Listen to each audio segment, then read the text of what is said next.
Coucou à tous, moi c'est Fabi, bienvenue à la chaîne Mundo 9 et ceci est une vidéo comme une promesse accomplie au public de la chaîne et aussi à la Pombagira Maria Padilha, une entité spirituelle inspirée d'un personnage réel historique, Marie de Padilha. Si vous avez déjà regardé des vidéos les plus anciennes de cette chaîne, c'est-à-dire des vidéos du mois de juin-juillet 2024 par exemple, vous m'avez entendu parler de la Pombagira Maria Padilha et m'ont aussi vu utiliser son propre jeu de cartes. Ce jeu de cartes ressemble un peu au Petit Lenormand en quelques lames, pourtant en étant un type d'oracle, il a sa propre méthode et ses propres significations. Et il est efficace pour révéler des informations d'amour, mais aussi des directionnements de la vie en général, y compris des détails sur des problèmes de sort des consultants. J'ose dire que 90% des tireurs et tireuses de cartes brésiliens possèdent un jeu de cartes de Maria Padilha, ou voire même ont déjà travaillé dans les fréquences de cette entité spirituelle. Mais c'est qui Maria Padilha et quelle serait son importance dans le monde spirituel et dans la vie de ceux qui travaillent avec la spiritualité au Brésil? Soyez avec moi pour découvrir ça. Il faut d'abord connaître rapidement les contextes religieux brésiliens. Ensuite, comprendre qui sont les Pombagira, classe spirituelle à laquelle Maria Padilha appartient. Puis, on verra aussi un peu l'histoire du personnage historique lié à cette figure spirituelle. Et pour finir, on sera présenté à quelques détails de son action et vous comprendrez peut-être pourquoi la cartomancie brésilienne est très liée à cette illustre dame.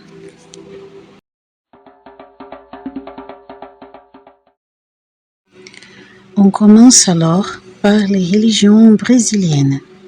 Mais avant, je dois vous avertir que les informations fournies ici ne sont pas des vérités absolues, mais si les résultats de la compréhension que moi j'ai d'après mes expériences et mes recherches personnelles. Maria Padilha et les religions nées au Brésil.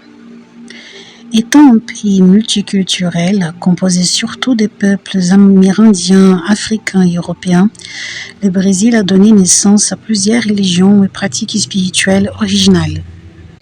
Notamment les 4 principales à voir, le candomblé, l'umbanda, le catimbo jurema et le kimbanda.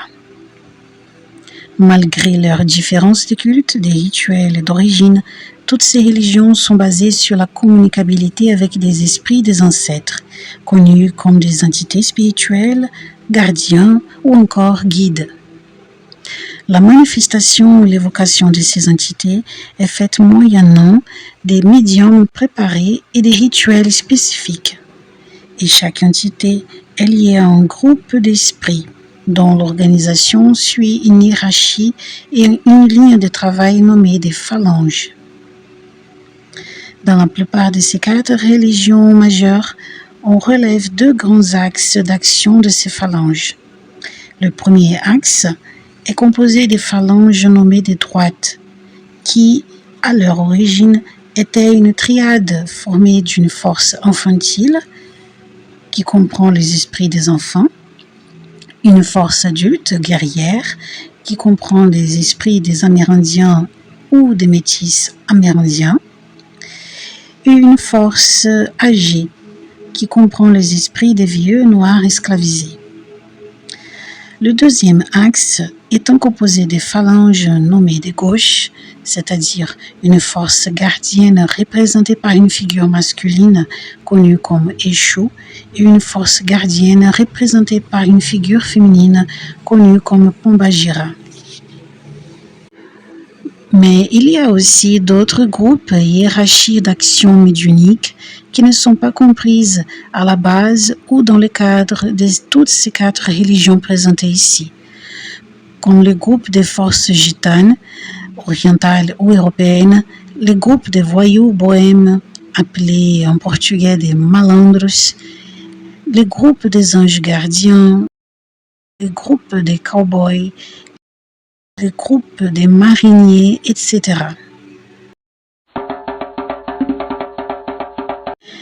Les échos et les Pombagira. Même si j'exagère, je peux dire que le seul axe qui est omniprésent dans toutes ces religions mentionnées, voire d'autres doctrines religieuses ou philosophiques, c'est justement le deuxième axe cité, celui de gauche, représenté par les échos et les Pombagira. Selon l'enseignant, chercheur et babalorisha Sidney Barreto Nogueira, en interview concédée à l'hebdomadaire brésilien Carta Capital, les échos et les Pombagira sont des esprits de la nuit, des passions, des cabarets.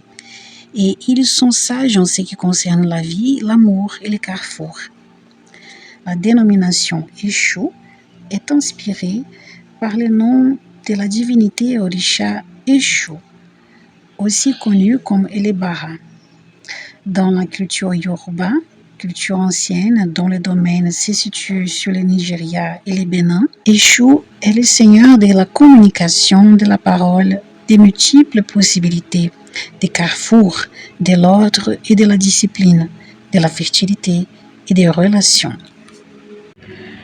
Le mot Pombagira, quant à lui, vient de l'assimilation linguistique d'une expression venue de la langue Kikongo, langue parlée en Angola, en République démocratique du Congo, en République du Congo et au Gabon. L'expression à propos est Pombo Nzila, qui signifie chemin bifurqué, carrefour, chemin croisé. Et alors, Pombo Nzila, par métaplasme, est devenu Pombo Ndjila, ensuite Pombogila, puis Pombogira, et finalement Pombagira, pour désigner la dame des chemins bifurqués, des carrefours. Ce sont des esprits de femmes transgresseuses, subversives et libres. Monsieur Nogueira nous explique: notre société, centrée au contrôle, à la matérialité et à la linéarité temporelle, ne supporte pas l'idée de communication entre mondes, les ruptures des barrières temporelles et l'absence des hiérarchies rigides. En opposition à la rigueur, au contrôle et à l'asthénie que ces idées reçues produisent, de plus en plus de gens cherchent des religions spiritualistes pour écouter des orientations, découvrir des histoires et des expériences des temps non vécus, rompre des barrières ségrégationnistes et se retrouver au noyau des carrefours de la vie. Mais alors, comment accéder à Eshu et Pombagira? Ce que je vous dirai désormais est une interprétation personnelle, basée sur mes études, mes recherches et mes expériences avec ces forces. Comment avoir contact avec les échous et Pombagira? Bien, contrairement aux anges et aux archanges, par exemple, dont la communication préconise l'élévation de notre esprit pour qu'on établisse la connexion directe avec eux, les échous et les Pombagira sont des esprits plus proches de notre fréquence immédiate sur la 3D. En étant des vrais guides, des guides permanents qui nous accompagnent tout le temps et partout. C'est pourquoi ils sont nos principaux gardiens, qui défendent et attaquent pour préserver leurs protégés, et c'est pourquoi on dit que ces esprits sont amoureux, c'est-à-dire des esprits étranges à la morale, qui ne la défendent ni l'attaquent, car ils ne connaissent que les énergies, peu importe leurs origines. Généralement, ce sont eux qui sauvent et secourent les âmes perdues en enfer ou en obsession, mais aussi les êtres vivants des vices et des peines, car ils sont capables de descendre au niveau le plus bas et négatif que la conscience humaine n'ait jamais connu. Au Brésil, les fidèles de ces 4 religions citées et les pratiquants de ces traditions spirituelles croient que chaque personne possède son propre échou et sa propre Pombagira, qui les accompagne et protège quoi qu'il arrive, y compris les personnes qui ne croient pas en eux. celles qui ne les connaissent pas et celles qui les répudient avec véhémence. Et on croit encore que ces deux forces sont les esprits des ancêtres déjà morts de chaque personne vivante. Pour se communiquer avec ces esprits, comme auparavant dit, on cherche généralement un temple spiritualiste d'une de ces 4 religions, car ces entités y sont déjà connues et y développent plusieurs types d'assistance spirituelle, notamment de la protection contre des attaques spirituelles, de la rupture des liens énergétiques, de l'ouverture des chemins et des résolutions dans la vie amoureuse. Je crois que tous ceux qui cherchent le contact avec les esprits des ancêtres ont reçu un appel sous forme d'épreuves ou de peines. Le désespoir, sinon la foi inébranlable des gens qui les poussent à résoudre leurs problèmes auprès des esprits gardiens. En contrepartie, le lien entre eux est noué et les cultes à ces esprits devient de plus en plus assuré. La devise de ces esprits est l'échange. On apprend avec eux à faire de bons échanges dans la vie, à développer des relations humaines saines, à rétablir son amour-propre, sa confiance en soi, sa discipline et sa franchise. Les types de Pombagira et d'Eshu. Chaque Pombagira et Eshu suit une ligne de travail et appartient à une organisation hiérarchique composée d'autres entités comme eux ou non, et chacun exerce une aide spécifique. Pour cela, une Pombagira, par exemple, s'identifie à une figure archétypale qui peut être mythique ou non, historique ou non. Elle a son propre nom, ses pratiques ritueliques, ses chansons de travail, ses gestes, ses symboles, ses points de force, qui sont des endroits amplifiant leurs actions, les actions en fait, ses couleurs, ses objets, ses offrandes, ses tenues et ses aliments. Ces entités ne connaissent pas les limites de ces plans physiques, mais elles sont plus présentes et fortes sur la psychosphère du Brésil, vu le pouvoir psychique qu'elles ont ici, grâce au siècle des cultes consacrés à elles. Voici quelques noms des Pombagira les plus connus. Je vous cite 3, Maria Padilha, Maria Mulambo et Pombagira de Sete Sais. Mais il y a plusieurs, des dizaines, voire centaines d'autres. Maria Padilha. Mais parlons finalement de la Pombagira Maria Padilha. Désormais, on connaîtra son histoire, son action en tant que guide spirituel et quelques caractères moraux et physiques des médiums qui sont guidés par cette entité. Son histoire. Selon Cigana Quélida, une gitane chercheuse et maîtresse de l'ordre de Maria Padilha au Brésil, cet illustre personnage, né en 1334, probablement à Palencia, et morte en 1361 à Séville, en Espagne, vient d'une famille d'employés de la cour du roi de Castille. Elle connaît le roi Pierre Ier de Castille, ou Pierre le Cruel, par Juan Alonso de Albuquerque, majordome de Maria de Portugal, ou Marie de Portugal. Marie de Padilla et Pierre Ier tombent amoureux et se marient secrètement à l'église de Sainte-Marie à Burgos, en Espagne.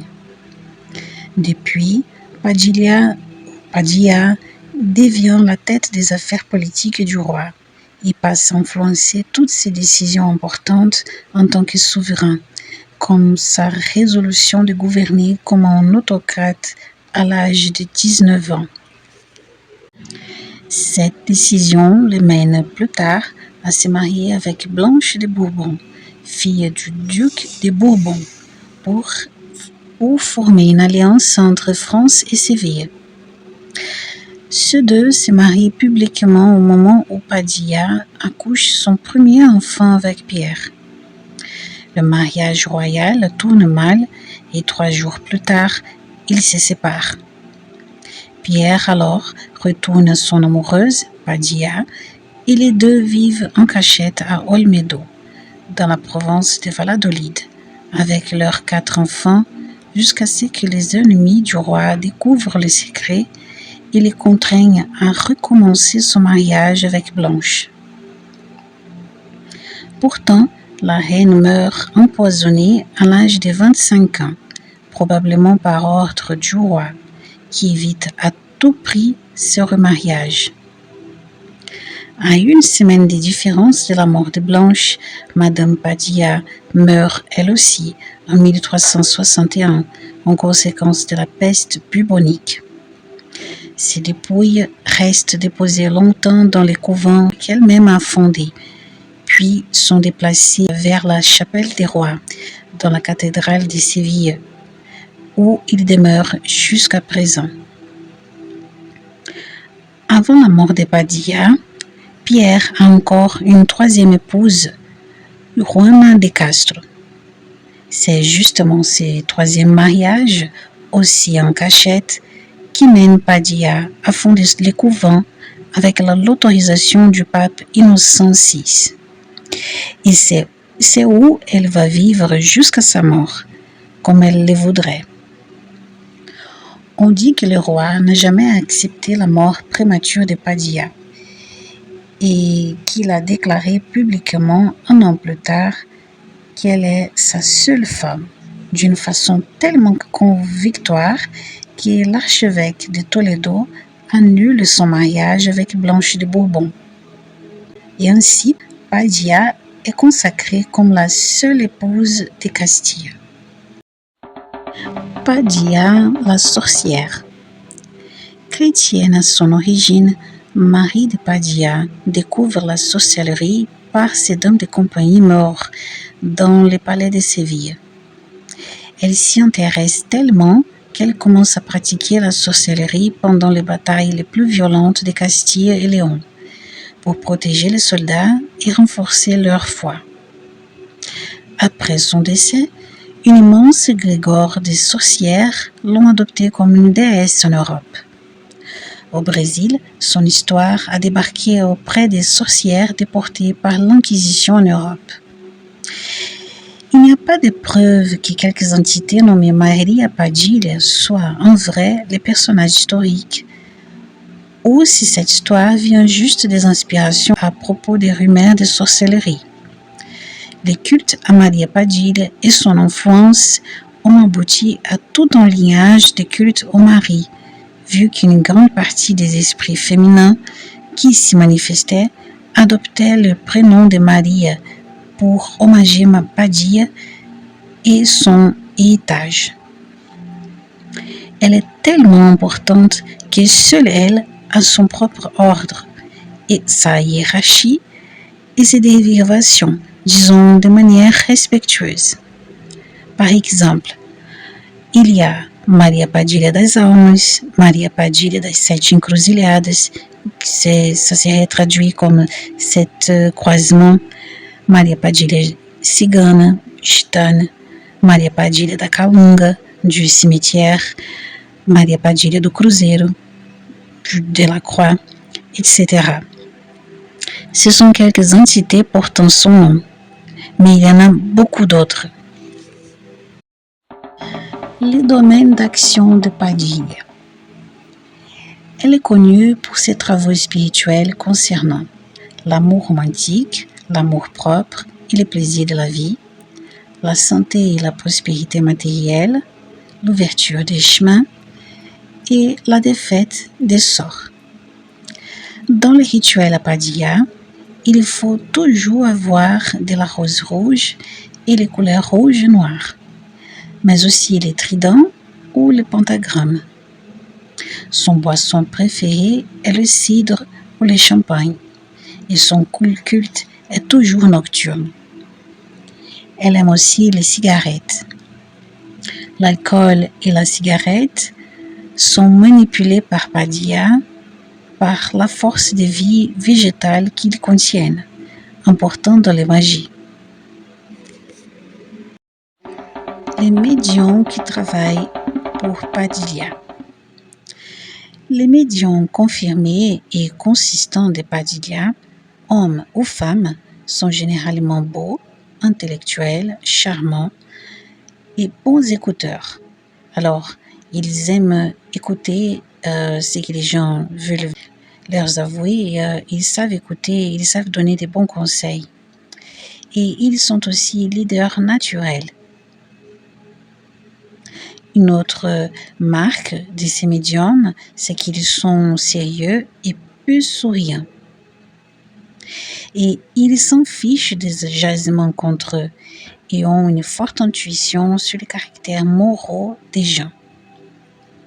Pourtant, ils sont aussi connus par leur franchise et leur langue bien pendue, car leurs paroles sont trop fortes et peuvent blesser même sans intention.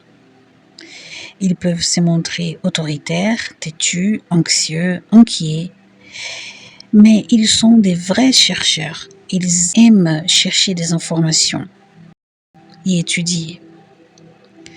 Dans l'amour, ils s'y rendent total et facilement, mais s'en détachent facilement aussi, vu qu'ils adorent la liberté. Et vous vous identifiez à la plupart de ces caractères? C'est ça, c'est terminé. J'espère que vous avez aimé cette vidéo. Je voudrais faire une vidéo simple et brève, donc elle ne contient pas beaucoup de détails, c'est juste une présentation superficielle de cette entité spirituelle, Maria Padilla. Et si vous avez aimé, n'oubliez pas de liker, commenter, partager la vidéo, abonnez-vous à la chaîne et écrivez sur les commentaires si ça vous intéresse, si vous voulez connaître d'autres histoires sur les religions brésiliennes. C'est tout mes amis, à bientôt et bisous.